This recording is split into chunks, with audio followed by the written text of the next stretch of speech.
Hello കൂട്ടുകാരെ, ഈ പുഴയും കടന്നെന്ന സീരിയലിൻ്റെ ഇന്നത്തെ എപ്പിസോഡിൽ എന്താണെന്ന് നോക്കാം. രാജേശ്വരി താഴ്വാരം വീട്ടിൽ വന്ന് പ്രശ്നമുണ്ടാക്കിക്കൊണ്ടിരിക്കുകയാണ്. നിവിനെയും കാവേരിയെയും കാണാൻ പാടാത്ത രീതിയിൽ റോഡിൽ വെച്ച് കണ്ടു എന്ന് പറഞ്ഞിട്ടാണ് പ്രശ്നമുണ്ടാക്കുന്നത്. കൂട്ടത്തിൽ രാജേശ്വരി ശാരദയും കുറ്റം പറയുന്നുണ്ട്. ശാരദ മനഃപൂർവ്വം തൻ്റെ മകളെ പാശുള്ള വീട്ടിലെ പുരുഷന്മാരെ വലവീശിപ്പിടിക്കാൻ വേണ്ടി പറഞ്ഞയച്ചു എന്നാണ് രാജേശ്വരി പറയുന്നത്. അത് കേട്ട് ശാരദയ്ക്കൊക്കെ ദേഷ്യം വരുന്നുണ്ട്. ശാരദ പറയും, നിങ്ങൾ എന്താണ് ഈ പറയുന്നത്? നിങ്ങളുടെ വാവിന് ലൈസൻസ് ഇല്ലെന്ന് വിചാരിച്ചിട്ട് വായിൽ തോന്നിയതൊന്നും പറയരുത്. അപ്പോഴാണ് രാജേശ്വരി ഈ വീഡിയോ കാണിച്ചു കൊടുക്കുന്നത്, നിവിനും കാവേരിയും കൂടി നിൽക്കുന്നത്. അത് കണ്ടപ്പോൾ പിന്നെ രാജേശ്വരിക്ക് ശാരദയ്ക്കും ഒന്നും പറയാൻ പറ്റുന്നില്ല. കൂട്ടത്തിൽ രാജേശ്വരി പറയേണ്ടത്, നിങ്ങൾ പ്രേമം അത് മണ്ണാകട്ട എന്നൊക്കെ പറഞ്ഞ് നിങ്ങളുടെ മൂത്ത മകളെ വിവാഹം കഴിപ്പിച്ചെടുത്തതുപോലെ ഈ ഇളയ മകളെ എങ്ങനെയെങ്കിലും ഇറക്കി വിടാമെന്നാവും വിചാരിക്കുന്നുണ്ടാവുക എന്നൊക്കെ. പക്ഷേ എൻ്റെ മകൻ നിങ്ങളുടെ മകളെ വിവാഹം കഴിച്ചു വന്നു കഴിഞ്ഞാൽ അവരെ ഞാൻ വിളക്ക് ഏന്തി സ്വീകരിക്കൊന്നുമില്ല. പകരം ഞാൻ തിളച്ച ചൂടുവെള്ളം എടുത്ത് അവരുടെ മുഖത്തൊഴിച്ച് അവരെ വീട്ടിൽ നിന്ന് പുറത്താക്കും. അപ്പോൾ ശാരദ പറയും, നിങ്ങളത് ചെയ്യേണ്ട ആവശ്യമൊന്നുമില്ല. നിങ്ങളുടെ മകൻ ഇങ്ങോട്ട് വന്നു കഴിഞ്ഞാൽ അത് ഞാനും തീർച്ചയായും ചെയ്തിരിക്കും.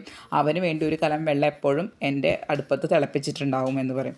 കൂട്ടത്തിൽ ഒരു കാര്യം കൂടി ശാരദ പറയും, എൻ്റെ മകൾ നിങ്ങളുടെ മകനെ അന്വേഷിച്ചിട്ട് അങ്ങോട്ടല്ല വരുന്നത്. നിങ്ങളുടെ മകനാണ് എൻ്റെ മകളെ അന്വേഷിച്ചിട്ട് ഇങ്ങോട്ട് വരുന്നത്.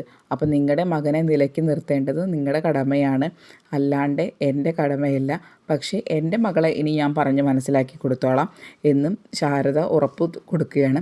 അങ്ങനെ രാജേശ്വരി അവിടെ നിന്ന് ദേഷ്യപ്പെട്ടിട്ട് തന്നെയാണ് ഇറങ്ങിപ്പോകുന്നത്. അപ്പോൾ ഗംഗയോട് ശാരദ പറയുന്നുണ്ട്, ഇവളെന്ത് പണിയാണ് ഈ കാണിച്ചത്? ആൾക്കാരുടെ മുന്നിൽ നമ്മളെ നാണം കെടുത്തുമല്ലോ എന്നൊക്കെ ശാരദ കൂട്ടത്തിൽ പറയുന്നുണ്ട്. പിന്നെ കാണിക്കുന്നത് നമ്മുടെ നിവിനെയും കാവേരിയാണ്. നിവിനും കാവേരിയും കാറിൽ വന്നുകൊണ്ടിരിക്കുകയാണ്. അപ്പോൾ കാവേരിയുടെ മുഖത്ത് നല്ല വിഷമം തന്നെയാണ്. അപ്പോൾ നിവിനിങ്ങനെ ഓരോ കാര്യങ്ങൾ നിർത്താതെ പറഞ്ഞുകൊണ്ടിരിക്കുന്നുണ്ട്. നിവിന് കാറിനേക്കാൾ കംഫർട്ട് ബൈക്കാണെന്നും ബൈക്കിൽ രാത്രി യാത്ര ചെയ്യാറുണ്ടോ എന്നൊക്കെ, ഇങ്ങനെ ലക്ഷ്യബോധം ഇല്ലാതെ യാത്ര ചെയ്യാറുണ്ടെന്നും അങ്ങനെ കുറേ കാര്യങ്ങളൊക്കെ പറഞ്ഞുകൊണ്ടിരിക്കുമ്പോഴാണ് കാവേരിയുടെ ഫോൺ റിങ് ചെയ്യുന്നത്. അപ്പോൾ കാവേരി ഫോൺ എടുത്തപ്പോൾ മറുതലയ്ക്കിൽ ഗംഗയാണ്. അപ്പോൾ ഗംഗ പറയുന്നുണ്ട്, നീ ഇപ്പോൾ എവിടെയാണ്? അപ്പോൾ ഞാനിവിടെ അടുത്തുണ്ട് ചേച്ചി, എന്തേന്ന് ചോദിച്ചു. ഞാൻ പോലീസ് സ്റ്റേഷനിൽ പോയിട്ട് വന്നുകൊണ്ടിരിക്കുകയാണ്. എന്താ കാര്യം ചേച്ചിന്ന്? അല്ല, ഒരു കാര്യമുണ്ടോ, നീ ഒന്ന് ഇങ്ങോട്ട് പെട്ടെന്ന് വരണം എന്ന് പറയുകയാണ് ഗംഗ. അപ്പോൾ കാവേരി ചോദിക്കേണ്ട, എന്താ പ്രശ്നം? പ്രത്യേകിച്ച് എന്തെങ്കിലും പ്രശ്നമുണ്ടോ?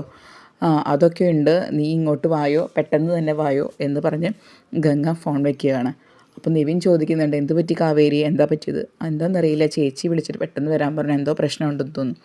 അങ്ങനെ നിവിൻ കാവേരിയും കൊണ്ട് താഴ്വാരം വീട്ടിലോട്ട് എത്തുകയാണ്. അങ്ങനെ കൂട്ടത്തിൽ നിവിനും ഇറങ്ങും. കാവേരിയോട് പറയും, എന്തായാലും ഇവിടെ ഒരു പ്രശ്നമുണ്ടെന്നല്ലേ പറഞ്ഞത്, ഞാനും കൂടി വരാം, എന്താണെന്ന് അറിഞ്ഞിട്ട് പോകാമല്ലോ എന്ന് വിചാരിച്ച് നിൽക്കണം. അങ്ങനെ നിവിനും കാവേരിയും കൂടി അങ്ങോട്ട് കയറി വരുമ്പോൾ ശാരദ ചോദിക്കും, നീ എവിടെ പോയിരുന്നു എന്ന്. അപ്പോൾ കാവേരി പറയും, ഞാൻ സ്ഥലത്തിൻ്റെ കാര്യത്തിന് കേസ് കൊടുക്കാൻ വേണ്ടി പോലീസ് സ്റ്റേഷൻ വരെ പോയതാണ് എന്ന് പറയും. ശാരദ കുറേ വഴക്ക് പറയും, എന്ത് തോട്ടത്തിൻ്റെ കാര്യമായാലും തോപ്പിൻ്റെ കാര്യമായാലും ഇനി നീ ഇവൻ്റെ കൂടെ ഇവിടുന്ന് കറങ്ങി നടക്കരുത്, ആൾക്കാരെ കൊണ്ട് അതും ഇതും പറയിപ്പിക്കരുത്. അപ്പോൾ കാവേരിക്കൊന്നും മനസ്സിലാവുന്നില്ല. അപ്പോൾ കാവേരി ചോദിക്കുക, എന്താണ് അമ്മ പറയുന്നത്? അപ്പോൾ നിവിനും ചോദിക്കുക, എന്താണ് ആൻറ്റി, എന്താ ആക്ച്വലി പ്രശ്നം എന്ന്. അപ്പോൾ ഗംഗ പറയാണ്, നിവിൻ്റെ അമ്മ ഇങ്ങോട്ട് വന്നിരുന്നു, എന്നിട്ട് നിങ്ങൾ രണ്ടുപേരും കൂടി റോട്ടിൽ ഇങ്ങനെ ചേർന്ന് നിൽക്കുന്ന ഒരു വീഡിയോ ഒക്കെ കാണിച്ചു. അപ്പോൾ നിവിൻ്റെ അമ്മ പറയുന്നത്, മനഃപൂർവ്വം ഞങ്ങൾ നിവിനെ വല വീശിപ്പിടിക്കാൻ കാവേരിയെ പറഞ്ഞയച്ചിരിക്കുക എന്നാണ്. അപ്പോൾ ഇങ്ങനത്തെ ആരോപണങ്ങളൊക്കെ വരുമ്പോൾ ഞങ്ങൾക്ക് കൂടുതൽ പ്രയാസമാവും, അതുകൊണ്ട് നിവിൻ ഇങ്ങോട്ട് വരരുത് എന്ന് പറയുകയാണ്. അപ്പോൾ നിവിൻ ചോദിക്കും, അമ്മ ഇങ്ങോട്ട് വന്ന് പ്രശ്നമുണ്ടാക്കി എന്നൊക്കെ നിവിൻ ചോദിക്കും. നിവിൻ ആകെ ഒരു നാണക്കടായി, കാരണം രാജേശ്വരി ഇങ്ങോട്ട് വന്നിട്ടല്ലേ പ്രശ്നം ഉണ്ടാക്കിയത്. അപ്പോൾ ശാരദ പറയുന്നുണ്ട്, മോനെ നിവിനെ, നീ ഞങ്ങൾക്ക് ഒരുപാട് ഉപകാരങ്ങൾ ചെയ്തിട്ടുണ്ട്. നീ ഇന്നെ ഇവിടെ ഞങ്ങൾ കയറ്റിയത് വിനീതിൻ്റെ കൂട്ടുകാരൻ എന്നുള്ള നിലയ്ക്കാണ്, വേറൊരു ദുരുദ്ദേശവും ഞങ്ങൾക്കില്ല. പിന്നെ ഒരുപാട് ഉപകാരങ്ങൾ നീ ചെയ്തു തന്നിട്ടുണ്ട് വിവാഹത്തിന് മുന്നേയും ശേഷമൊക്കെ, പക്ഷെ അതൊന്നും ഞങ്ങൾ മറക്കുന്നില്ല. പക്ഷേ എന്നാലും ഞങ്ങൾ പറയുകയാണ്, എനിക്ക് ഈ നാട്ടുകാരെ കൊണ്ട് അതും ഇതും പറയിപ്പിക്കരുത്, മോനിനി ഇങ്ങോട്ട് വരരുത് എന്ന് പറഞ്ഞിട്ട് നിവിനെ അങ്ങോട്ട് ഇറക്കി വിടുകയാണ്. അപ്പോൾ കാവേരിക്ക് നല്ല വിഷമാവുന്നുണ്ട് ഇങ്ങനെ ഇറക്കി വിടുന്നത് കാണുമ്പോൾ.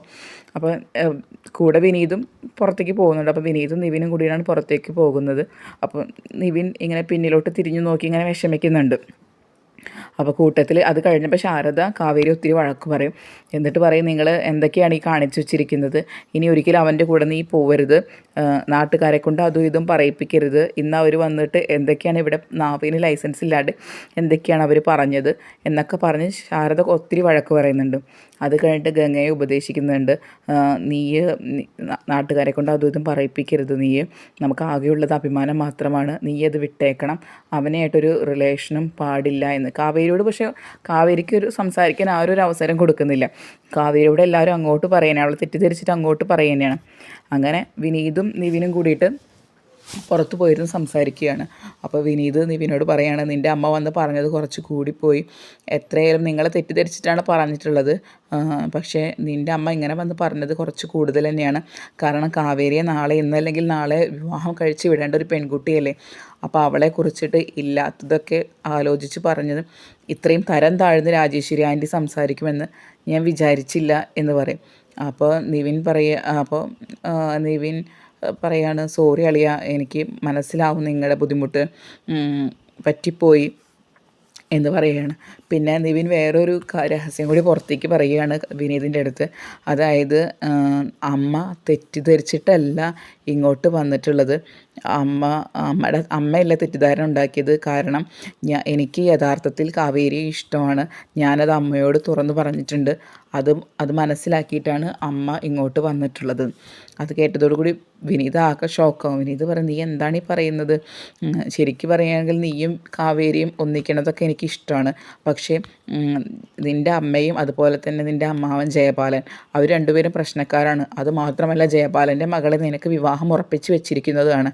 അപ്പോൾ അതിനിടയ്ക്ക് ഇങ്ങനൊരു ബന്ധം വന്നു കഴിഞ്ഞാൽ അത് പറ്റില്ല, നീ ഇതിന്ന് തീർച്ചയായും പിന്മാറണം എന്ന് പറയുകയാണ്. അപ്പോൾ നിവിൻ പറയും, ഞാൻ നിന്നോട് അന്ന് നീ അന്ന് വിവാഹ പാർട്ടി നടത്തിയ അന്ന് ഞാൻ നിന്നോട് പറഞ്ഞിട്ടുണ്ടായിരുന്നു, നീ അത് കള്ള് കുടിച്ച കാരണം നിനക്കത് ഓർമ്മയുണ്ടായിരുന്നില്ല, പക്ഷേ രാഗിണിയുടെ കേസിൽ രാഗിണിയെ എനിക്ക് ഇഷ്ടമല്ല, എൻ്റെ പെർമിഷൻ ഇല്ലാതെയാണ് രാഗിണിയെ അവരെനിക്ക് വിവാഹം ആലോചിക്കുന്നത്, എനിക്കത് വിവാഹത്തിനൊട്ടും താല്പര്യമില്ല, എനിക്ക് കാവേരിയാണ് വിവാഹം കഴിക്കാൻ ഇഷ്ടം. ഈ വെക്കേഷന് ഇങ്ങോട്ട് വന്നതിൽ പിന്നെ കാവേരി എൻ്റെ മനസ്സിൽ കയറിയിട്ടുണ്ട്, അപ്പോൾ എനിക്ക് കാവേരി വിവാഹം കഴിച്ചു കൊള്ളാമെന്നുണ്ട്, നീയോ അതാലോചിച്ചൊന്നും വിഷമിക്കേണ്ട, രാഗിണിയുടെ കാര്യമൊന്നും ഒരു പ്രശ്നമേ അല്ല, അമ്മയെ പറഞ്ഞ് ഞാൻ മനസ്സിലാക്കിച്ചോളാം, കാവേരിയെ ഞാൻ പൊന്നുപോലെ നോക്കിക്കോളാം എന്ന് പറഞ്ഞ് വിനീതിൻ്റെ കൈ പിടിച്ച് ഉറപ്പ് നൽകുകയാണ് നിവിൻ. അത് കഴിഞ്ഞ് നിവിൻ റിസോർട്ടിലോട്ട് തിരിച്ചു പോകുമ്പോൾ നിവിനെ കാത്ത് രാജേശ്വരി അവിടെ റിസോർട്ടിൻ്റെ ഉമ്മർത്ത് തന്നെ നിൽക്കുന്നുണ്ടാവും. അങ്ങനെ രാജേശ്വരി നിവിനും തമ്മിൽ വാക്ക് തർക്കം ഉണ്ടാവുകയാണ്. നിവിന് ഇഷ്ടപ്പെട്ടില്ല രാജേശ്വരി ആ വീട്ടിൽ പോയതും അവരെ വഴക്ക് പറഞ്ഞതൊക്കെ. അപ്പോൾ രാജേശ്വരി തൻ്റെ ബുദ്ധിമുട്ടുകളെ കുറിച്ചിട്ടൊക്കെ പറയുകയാണ്, ഞാൻ കഷ്ടപ്പെട്ട് ഉയർത്തി കൊടുക്കുന്നതാണ് ഈ റിസോർട്ട്, ഇതിനെന്തെങ്കിലും ഉത്തരവാദിത്തം നിനക്കുണ്ടോ, നീ കുറേ വൈൽഡ് ലൈഫ് ഫോട്ടോഗ്രാഫി പഠിക്കണം, കുറേ ഷെഫ് ആവണം, അങ്ങനെയൊക്കെ പറഞ്ഞ് നീ കുറേ പൈസ കളഞ്ഞു എന്നല്ലാണ്ട് നീ ഈ റിസോർട്ടിന് വേണ്ടിയിട്ട് എന്താണ് ചെയ്തിട്ടുള്ളത്. പിന്നെ നീ ഒരിക്കൽ പറഞ്ഞു, കാവേരി ഒന്ന് എസ് പൂളിക്കഴിഞ്ഞാൽ കാവേരി ഈ റിസോർട്ടിൻ്റെ കൂടി ഉടമയാവും, അത് പറയാൻ നിനക്ക് എന്താണ് അവകാശം, കാരണം ഈ റിസോർട്ട് ഇങ്ങനെ ആക്കിയത് നീയും നിൻ്റെ അച്ഛനൊന്നും ഉൾപ്പെട്ടിട്ടല്ല, ഞാൻ വളരെ കഷ്ടപ്പെട്ട് ഉയർത്തി കൊടുന്നുള്ള റിസോർട്ടാണിത്, അപ്പോൾ ഇതിൽ നിങ്ങൾക്ക് ഇങ്ങനെ പറയാൻ അവകാശമൊന്നുമില്ല എന്നൊക്കെ പറഞ്ഞ് രാജേശ്വരിയും നിവിനും തമ്മിൽ അങ്ങോട്ടും ഇങ്ങോട്ടും തർക്കിച്ചു കൊണ്ടിരിക്കുകയാണ്. ഇത്രയുമാണ് ഇന്നത്തെ എപ്പിസോഡിൽ കാണുന്നത്. നിങ്ങൾ ഈ ചാനൽ ആദ്യമായിട്ടാണ് കാണുന്നതെങ്കിൽ സബ്സ്ക്രൈബ് ചെയ്യാൻ മറക്കരുത്. കൂടുതൽ നേരത്തെ സീരിയലിൻ്റെ വിശേഷങ്ങളും ഈ സീരിയലിലെ കഥാപാത്രങ്ങളുടെ വിശേഷങ്ങളും അറിയാൻ നിങ്ങൾ ആദ്യം ഈ ചാനലൊന്ന് സബ്സ്ക്രൈബ് ചെയ്യുക. വീഡിയോ ഇഷ്ടപ്പെട്ടാൽ ലൈക്കും ചെയ്യുക. താങ്ക്